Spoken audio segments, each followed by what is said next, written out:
Welcome back. I'm Gary Parr, and you are listening to Fiber Talk, that twice-weekly podcast for people who do fine art with needle and thread.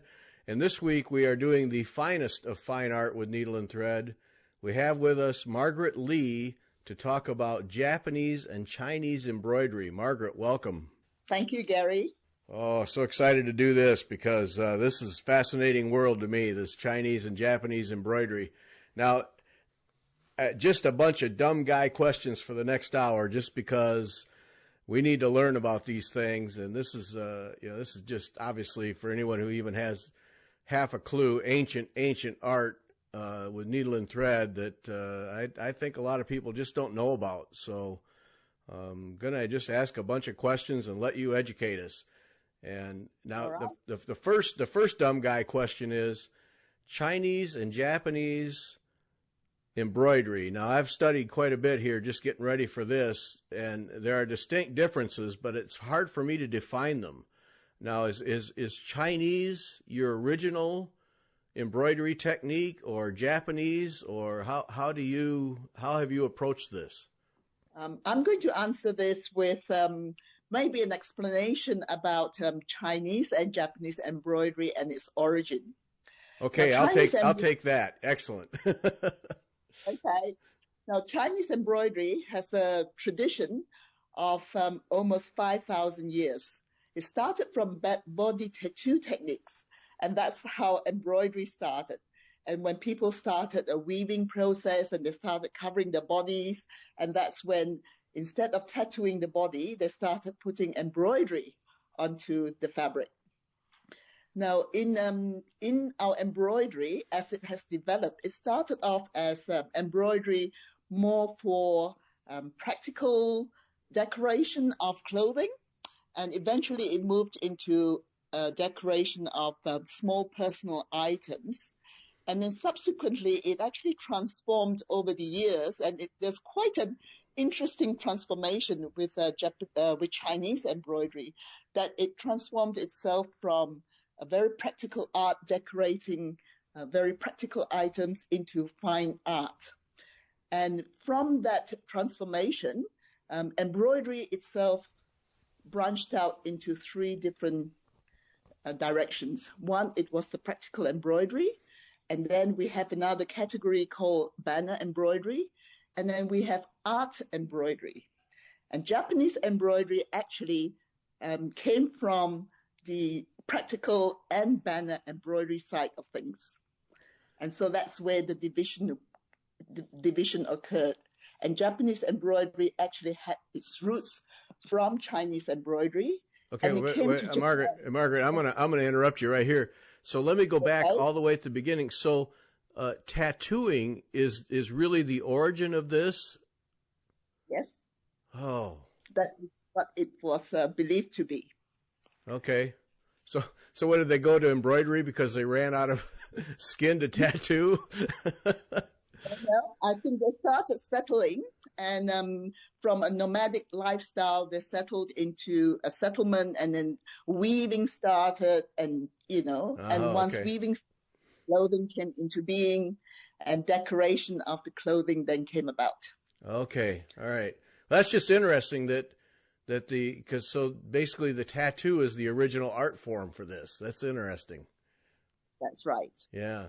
Okay, so sorry, I had to get that straight in my head. So then we move on to Japanese. That evolves out of Chinese?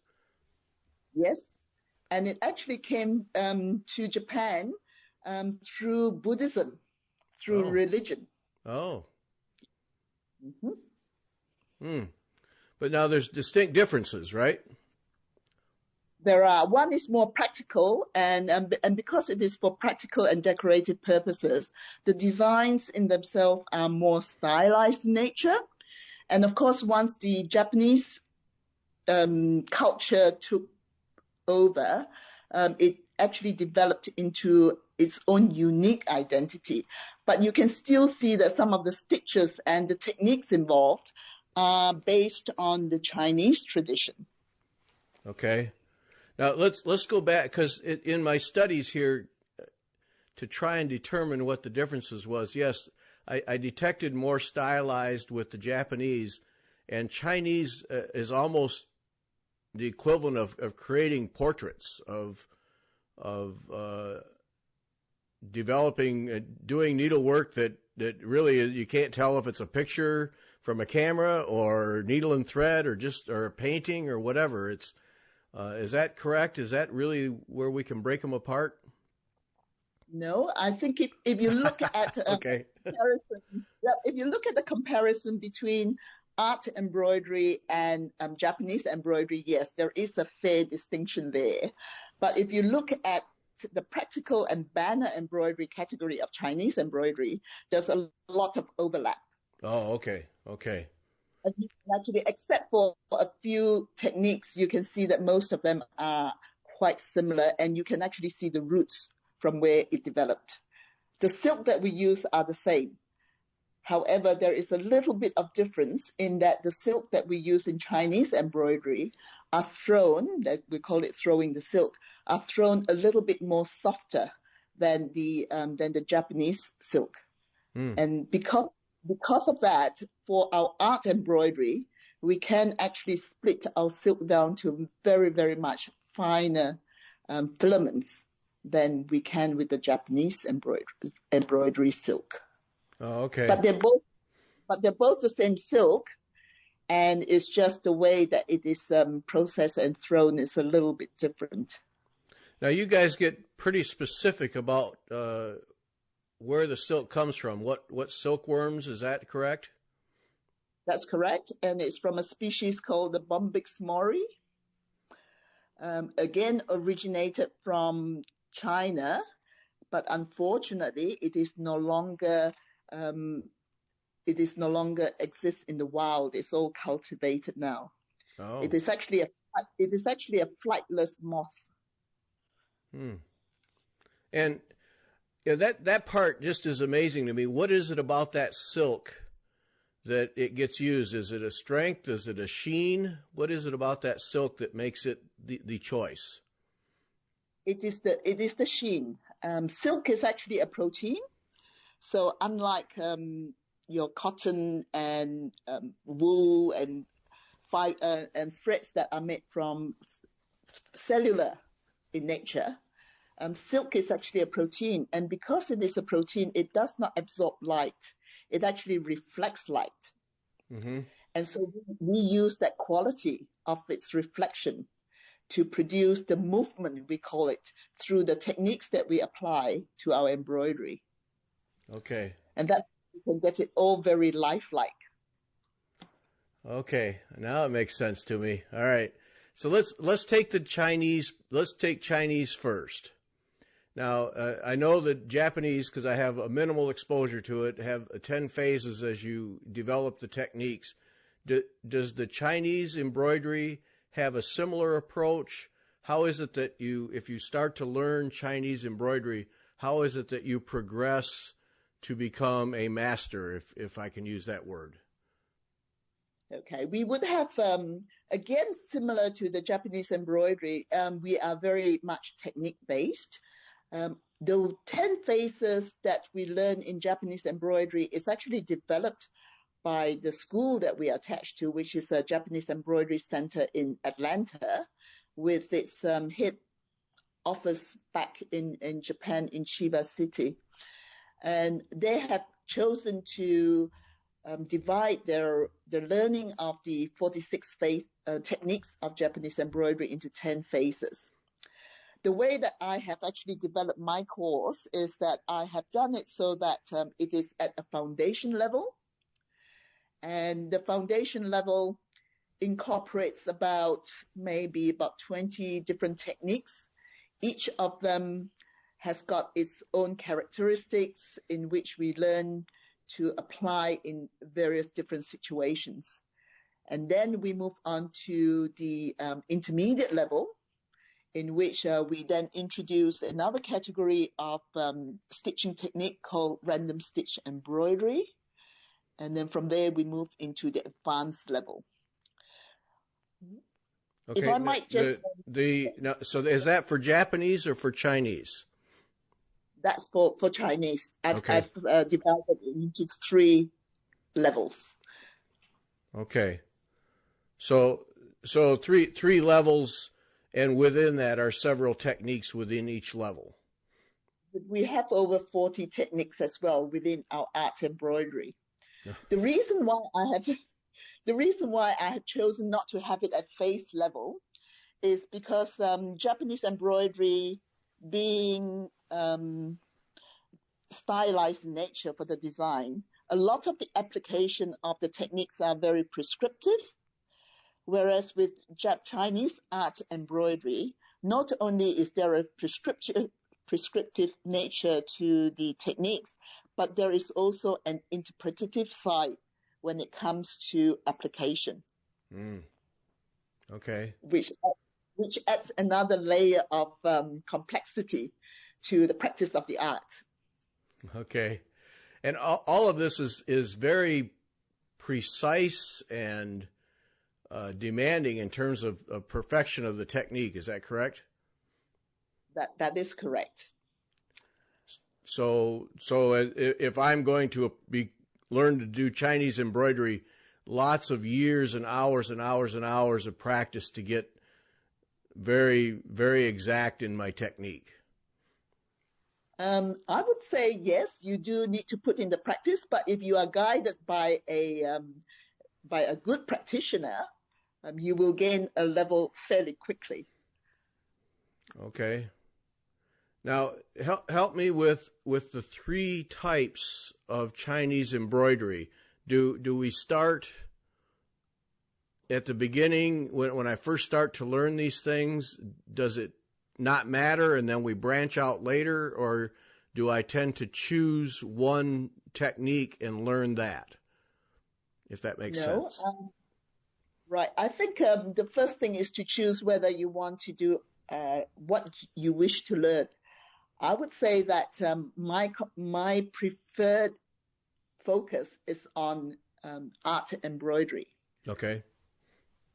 Because practical embroidery is probably in today's modern world not so sought after.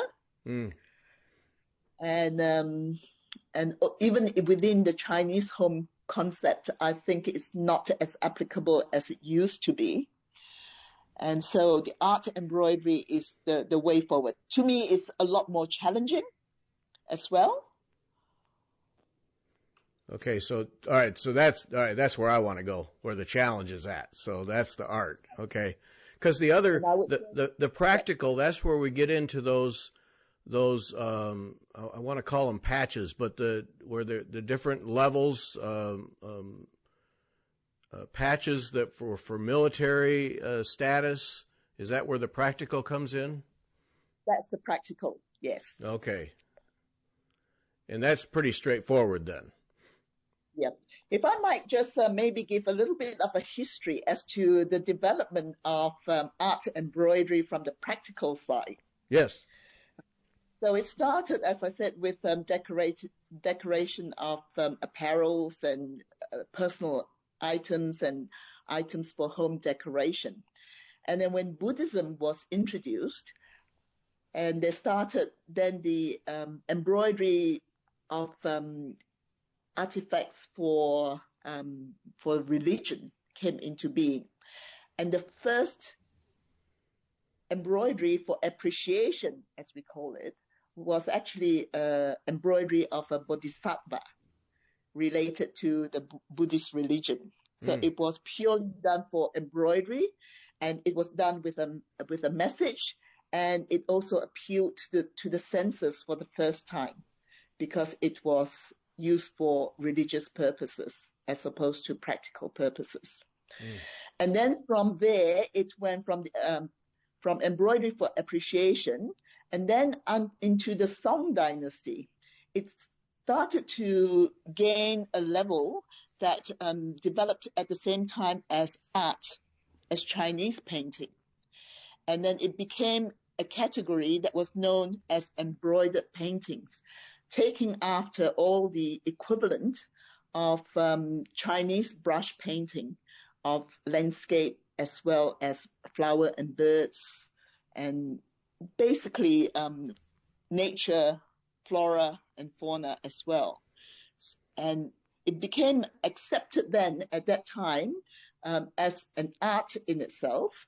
And then from there into the Ming Dynasty, which is about 400 years ago, it became accepted by the literati of the period as embroidery being one of the collector's items for a true connoisseur of art.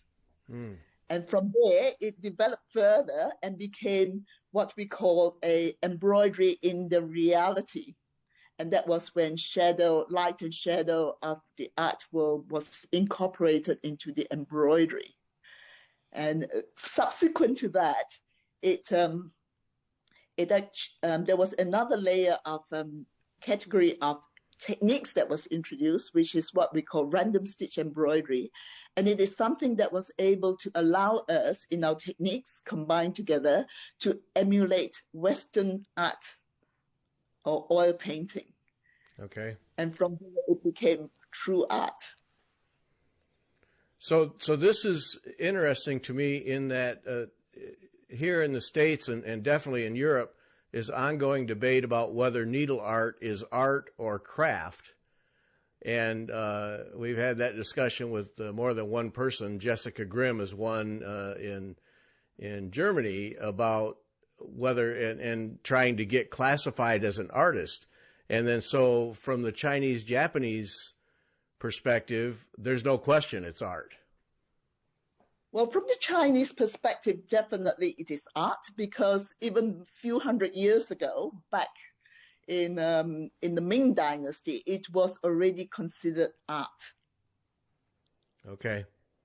And the way that we approach our embroidery is art. And I have a good description of that in my first book, The Art of Chinese Embroidery, the foundation level. And I talked a lot about, that to be a true practitioner of the art, one of the first thing that you have to do when you approach it is that you have to look on it as art. Otherwise, you're just going to stymie yourself and not be able to move forward in the practice of it. Yes. So when you approach it, the way we analyze it, the way we select a technique, the thickness of thread, the colors, it is all in that holistic approach that you would with art. Okay. All right. Now I want to learn about the technique, but let's get the explanation for the Japanese on the record here, and then I want to go back and talk about the techniques. So the Japanese thing is fascinating to me. In what we have, was it 10 distinct phases? But then it's so strange to me that we have a school in Atlanta. Is that the center these days, or is there still a center for this art in Japan, and the one in Atlanta is kind of an offshoot? I don't understand that one. All right. What happened was Master Iwai Saito, who founded Kuranakai in Japan, that's the parent company, he had this vision of bringing Japanese embroidery outside Japan. And his vision was that if he brought it outside of Japan, it will actually help to promote the art, which, over time was dying a bit. So that was his vision. And so he set up the Japanese Embroidery Center in Atlanta to promote Japanese embroidery to the world, to the Western world outside Japan. Okay. But still retaining a center in Japan. Yes, that's correct. Oh, thank you. Thank you. Yeah, I would hate to see it not be centered in Japan. So there's two centers, one for the Western world and then one in Japan. Yes, but they do work cooperatively. Yes. So say, for example, next year, Japanese Embroidery Center is actually organizing a class in Japan for those practitioners who are from outside Japan, to have a class as well as to visit an exhibition there. Mm-hmm. Okay. Whew. I thought everything had moved to Atlanta, and I was I was nervous about that. In fact, one of the advanced classes is going to be conducted by their head professional in the workshop, Mr. Yamashita. Okay. And then describe to me the 10 phases. It's not unlike the Chinese then, but 10 distinct phases that you must go through to achieve the top level. I would not say the top level. I would say that the 10 phases teaches you the practice of all the techniques. Oh, okay. Yes, and in each of the phases, you will actually focus on the understanding of a technique and its application to that particular project that you're working on in that phase. Okay, so it doesn't build on itself. I thought it built on itself, and you progress through to some kind of a master level, but it's 10 distinct techniques, and then the mastery comes from learning all of those well. That's correct. That's correct. Okay. And in the last phase, in phase 10, it's actually a consolidation. It's actually a consolidation phase in which you will work through a project that contains basically all the techniques in that one project. Okay. And then beyond that, we actually have phases that go up to phase 20. And in each of them... Excellent. And in each of those phases, what happens is that you apply the knowledge of the techniques that you have gained, but the application is at a much higher and more sophisticated level to achieve the movement and to also achieve the visual effects that one would hope for in the particular design. Okay. Now, is there, as you go through this, is design integrated into the process, or as with other needle art techniques, do we have designers and then people who execute, or is design just an integral part? How does that fit in? Generally, with the Japanese embroidery, there are specialist designers who design, and then they have the practitioners that practice. It's a little bit different on the Chinese embroidery side, in which we actually look at a design, and it is then up to the practitioner. Very often, the practitioner is also the designer. Mm. But in the old days, we have this is dating well back about maybe 700 years ago.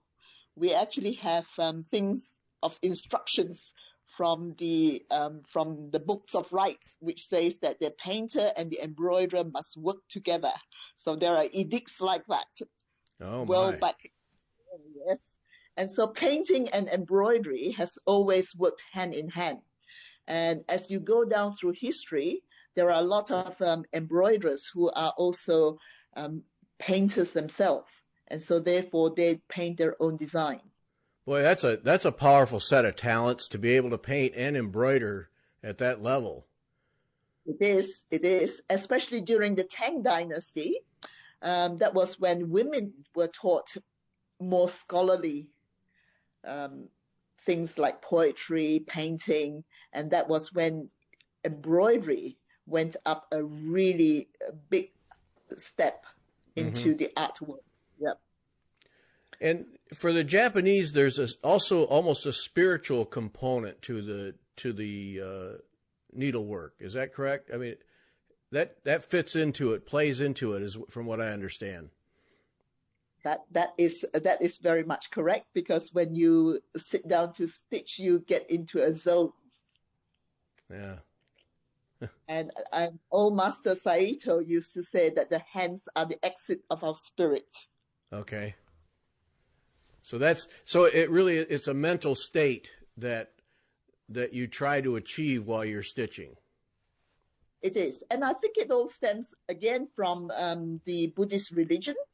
Because in Chinese embroidery during that period when Buddhism was introduced, the act of embroidery itself was seen as an act of worship. Okay. Yeah. And so it became a practice that it was not only an act of worship, it was also a meditation as you embroider, images of bodhisattvas or Sanskrit and things like that, or religious texts. So then that spiritual component is as big a role in Chinese embroidery as it is in Japanese. Then it's all tied together. I would not say it is as deep as that, but certainly once you get into the practice of it, you do get into a kind of like a spiritual zone, a calmness, a peace and a peace that you feel with that needle in your hand. Yeah. And when you do classes, do you try to achieve an atmosphere that promotes that, or are classes purely a learning thing? Well, I think naturally the class becomes very quiet because everybody is concentrating on what they're doing. So we do have our moments of laughter and fun, but once everyone gets serious on what they're doing, generally the quiet just comes automatically. Mm-hmm. Okay, so they just all right. This is I love this. I love this stuff where there's that extra component to it. Because I think in just anyone who does needlework over time will have periods, certainly periods and maybe even extended ones, where they just enter another world and are able to just remove themselves from the everyday things, and it just becomes a complete escape. And when you bring in a spiritual aspect to it, that really adds a new dimension. That's great. That is a really that's one of the biggest appeal of embroidery. And then now for you, Chinese was your first technique? Yes, I learned it in the traditional way, from mother to daughter. Ah, okay. Right. Because in the Chinese tradition, the mother teaching a daughter embroidery is more than teaching embroidery. It is teaching the daughter a whole lot more. It teaches the daughter dedication, patience, organization, contribution to the family and the country in the imperial period, because embroidery and silk itself is a store of value and a medium of exchange. Mm. So, and one of the things is that matchmaking was rife in those days, and couples get married without seeing each other, and daughter-in-laws are selected purely very often on the level and of their embroidery skills, because in being able to do good embroidery, it means that you have been properly schooled with patience, diligence, organization, all the qualities that will make you a good wife. All demonstrated through a piece of thread. Excellent. Right. So how early did your mother start teaching you? Very early? I cannot put a direct age to it, but I would say that I would probably be around 8 or 9. Mm-hmm. And we all started with practical embroidery and stitching household items like pillowcases, bed sheets, curtains, cushions. Yep. So that's what we start with, practical embroidery, and then we progress on to the art embroidery. You obviously have continued this through your whole life. Does that happen with most girls at that age? Do they continue, or does it kind of select itself out and girls move on to other things because they're just not interested in embroidery? I think in the modern day, definitely that is the case. But I've always loved embroidery and doing things with my hands. In the older day, that was the means of contributing to the family, so girls stuck with it. Yes, and it's not just contributing to the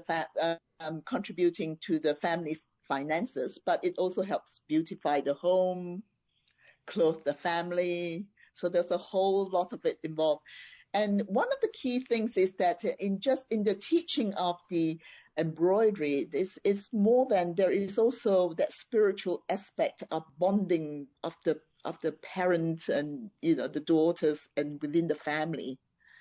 And yeah, so it always falls on the old elder in the family, elder women in the family, to pass on those skills to the younger ones. Yes. And so for you, it just became a love, though you had a regular business career.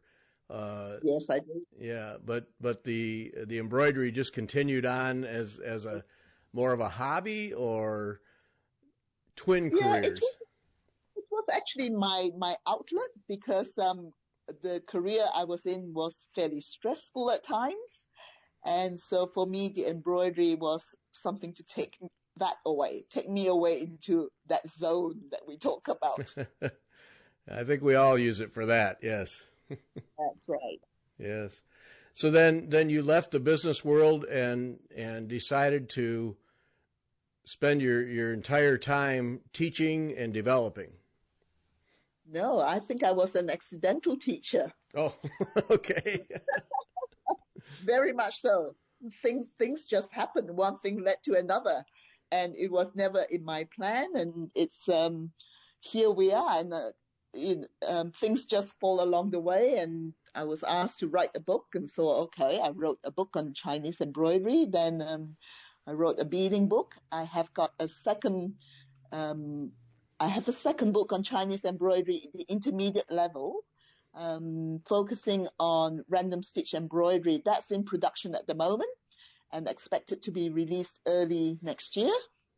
And then I have also been asked to contribute to the Routledge Encyclopedia on traditional Chinese embroidery. So the chapter on embroidery is written by me, and that's going to be released at the end of this year.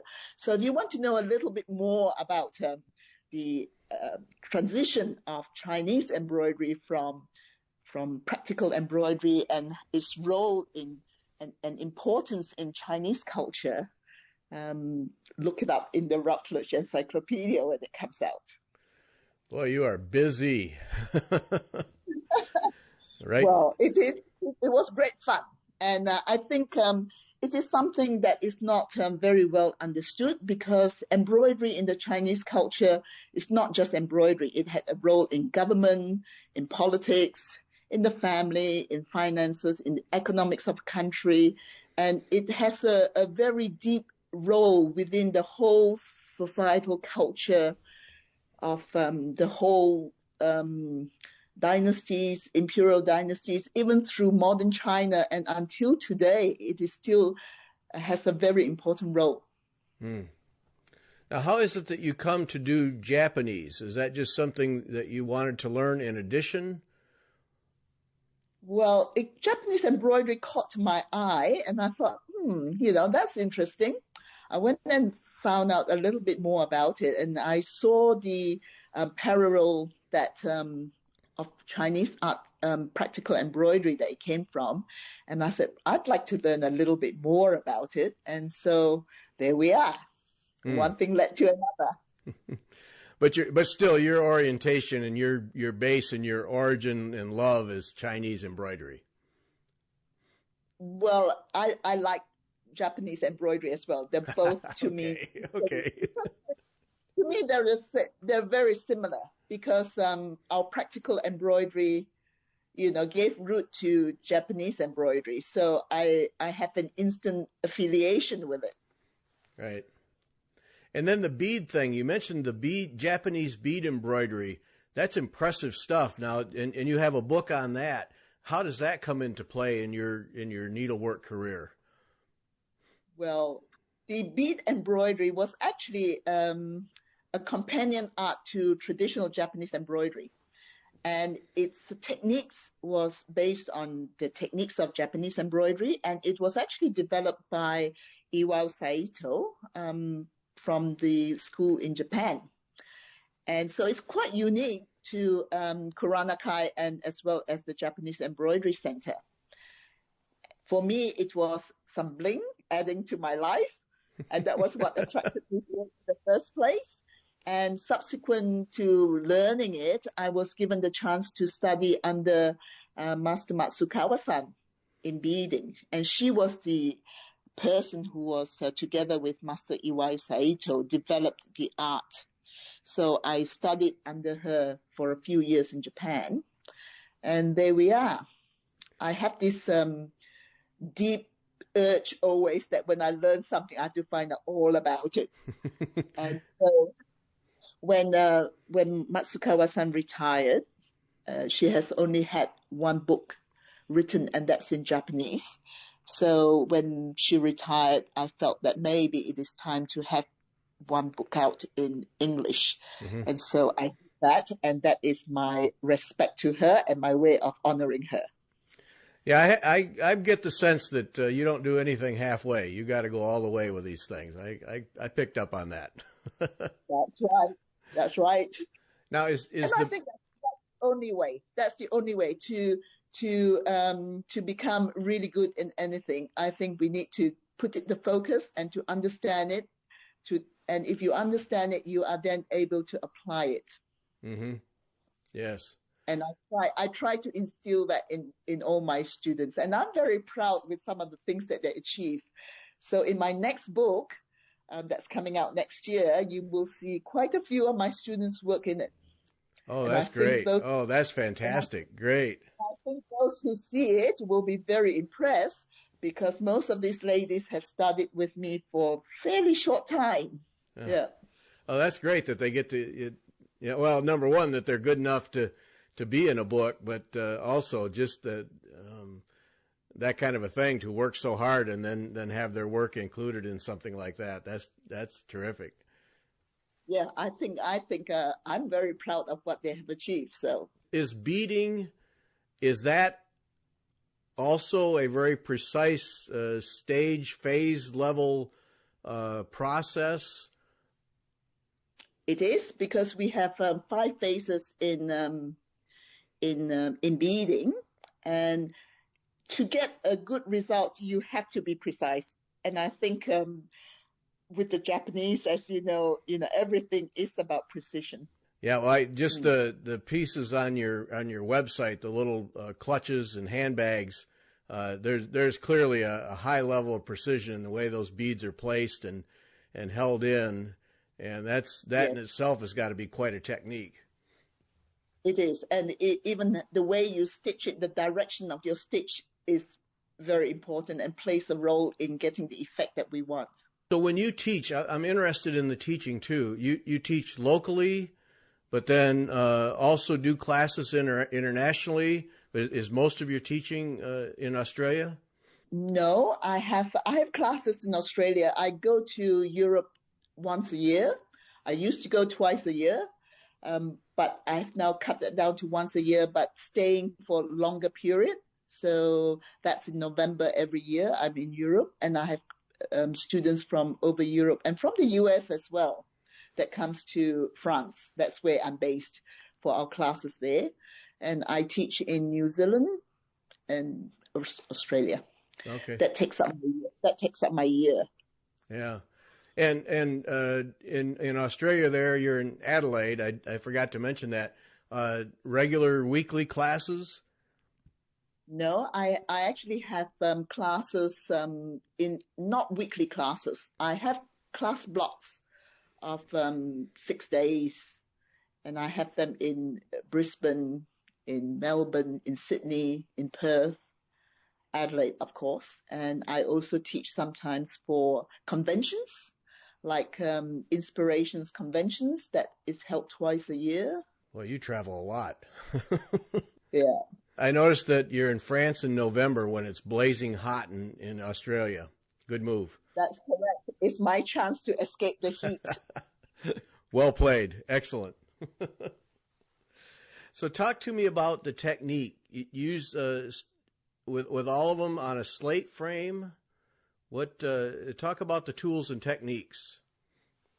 Right. Generally, the frames that we use have to be a frame that stretches the fabric all 4 ways, and it also allows us to make minute adjustment because the texture and the fabric itself has to be held taut, And it's got to be held in such a way that we can make adjustments so that it is suitable for the embroidery that we're doing. So sometimes, for example, like in the Japanese embroidery, we use a traditional Japanese frame, which also allows us to stretch the fabric all four ways. Say, for example, we're doing the fuzzy technique. The fabric cannot be held as tightly as if we were doing gold work. That then allows us to adjust the framing up of our fabric to the exact precision that we require for the technique that we want to apply. Through the course of a project, then the tension on the ground cloth is adjusted up and down according to what technique you're using at the moment. That's correct. Yes. Magnifier and light, or do you do it just with your eyes? I don't. I try to discourage the use of magnifiers because of the exacting nature of the embroidery. So obviously with age, our eyes do change, but I have my glasses done by my optometrist so that it is work to the distance of my sewing. Okay. So then, yes. Okay. So you can just basically, it's just your eyes helped with your glasses rather than looking through a magnifier. That's correct. And we prefer natural light, so morning light. So certain things that are more intricate, I will do in the morning light, as opposed to doing it under artificial light in the evening. Selecting thread colors is definitely a morning job. 10 o'clock is the best because the 10 o'clock light is the most natural light. By afternoon, you get the light tends to turn into a more yellow light. So sometimes it can affect how we see colors in our threads. We are very pedantic, if nothing else. Yes. So, and then the silk, how is that acquired? I mean, we get skeins of cotton floss and all those things. Do we buy silk the same way for this kind of thing? Are the strands very fine? Depends on the technique. How does the thread come in? How does that work? The thread, the one for Japanese comes in strands. When I say strand, it comes in a reel. So out of that one reel of thread, there are 12 sugas in that reel. So if we want it to be finer, we then split that thread down finer than that whole thread that it comes in. The Chinese silk comes in a very slightly twisted two strands of silk. And each one of that, I call it as an 8-count thread. And each of the 8 count, I can split it down to 1 or even finer than 1, depending on what I'm. So you'll even take that strand and split that then? That's correct. So I can actually split it down to almost 2-3 filaments, which is almost invisible sometimes.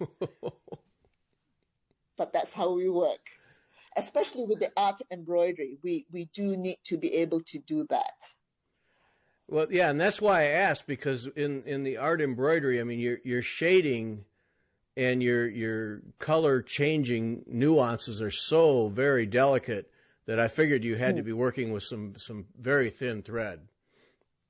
That's right, but it's not just the thread; it's actually the technique as well, because there are various different techniques that we can select from, and it is understanding the characteristic of the technique and say what is the best technique that I would wish to apply to get the visual result that I would like.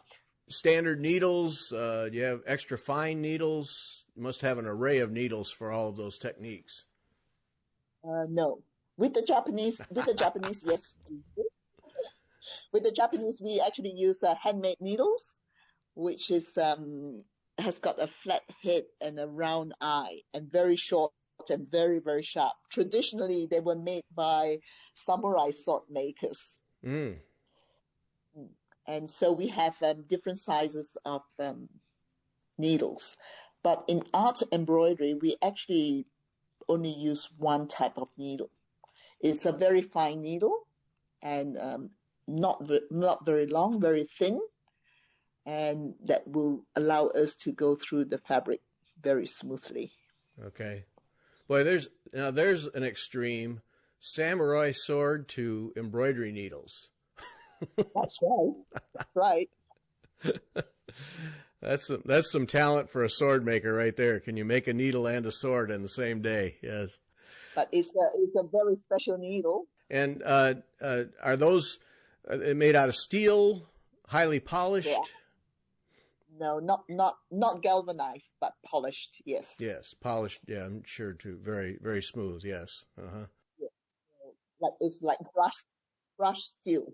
Okay. And I'm sure with you go through a ton of needles in a year with all the embroidery. No, they're precious needles. Oh. I'm still with the original set that I started out with. I look after them well. Oh my! The original set. Yes, I clean them. I keep them in an environment that moisture does not get to them. Wow. So they're very precious. That's like old friends there. Oh. Right, that's right. Oh. And I think the way we hold our needle as well is a little bit different from Western embroidery. So we don't bend our needles. Mm-hmm. We hold our needle at the eye of the needle, and then we push it down. So we don't hold the middle of the needle, so therefore it does not get bent. Oh, I have to try that. For me, it's quite interesting to see the transition of my students who are used to Western style embroidery, working with the Asian needles. Well, that to have a needle be that old and still be able to use it. I mean, I've actually worn out needles. Basically, they just break at the eye. But is it the steel that's used that makes them so durable? And then when you care for them, they last. I mean, I would think that the metal itself eventually would just wear right down. Japanese one definitely no. They still maintain its sharpness because I think the way it's tempered steel, the way that they make it. So it's like the swords. Uh-huh. So they do last a long time. The Chinese ones that I use, yes, they do get a little bit blunt, but if you use it properly, they don't get blunt that easily. The things I learned. Your daughters pick up learn embroidery from you and continue it, or not interested? Oh, I'm embarrassed to say not interested. Not a very good mother. That's okay. Yeah, they just didn't, just not part of their world, huh? No, not part of their world. But who knows? I've got 2 granddaughters that I'm very hopeful. Yeah. Well, I've said this many times that you learn those things at an early age, and you never know when they'll come back as you get through life and get a little older and have a little bit of time, and you never know when that might pop right back up. So that is true. Yeah. I've also heard here that it skips a generation. Ah. Okay, we're counting on the grandkids then. That's right. So, do you stitch a lot during the day, or are you pretty much consumed with your teaching? Oh no, I do. I still do stitch a lot. You have to keep your hand in it. Mm-hmm. So every day. Projects going all the time. That's right. So if I'm teaching, I might work on smaller projects that I can bring away with me, and I might put in maybe an hour or so during the day. And I generally have take December and part of January and part of November off, and that is my stitching time. That's the cherished time then, yes. That's right. That's right.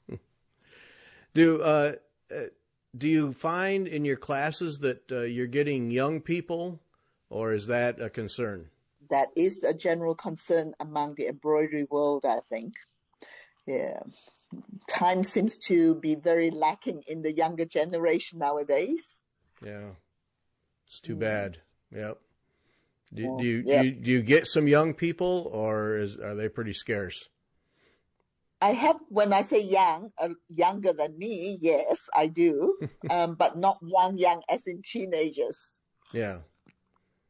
So I have a few who are maybe in their 30s. So which, is really good. It Well, that's means that there young. is, That's young. I'll take that. yes. So yeah, so there's hope. There's hope. Do you get many males? I have two, All right. and doing really well. So yeah, it's interesting. Yeah, us males are accused of being very precise stitchers. Do you find that? Well, no, yes and no. Precise is what we want. We want precision. But I've also find that they can look outside the box and be a bit creative, which is also what we look for in art embroidery. I wish we have a few more males, because it is quite refreshing sometimes to see their approach to it. Oh, in what way? I think in the way that they are more intense. The focus is a little bit more than the women, I suppose, because the women sometimes do approach it a little bit more like a social event, Mm-hmm. whereas the men who do take it up tends to be very focused. And it is actually wonderful to be teaching someone who is very focused. Yeah, you can make progress in a hurry. Yes. Oh, they do, and that's it. When they're focused, you do find that they do progress very quickly. Mm-hmm. Well, I'm just glad to hear there's at least a couple of males showing up. That's great. Well, in Japanese embroidery, traditionally, it is the male profession, whereas in Chinese art embroidery, it was actually the female. And when I say the female, it is done by the daughters of the elite that takes up art. Margaret, this has been fun. Thank you. Thank you for having me on your show. I've learned so much here. That's just a fascinating world to me, because it's I admire the precision and the culture and the history and the dedication to very precise technique. I just admire all of that, and it's really great to learn some of that. So thank you so much for taking the time. Not at all, Gary. Nice speaking to you. All right. Thanks to everyone for listening.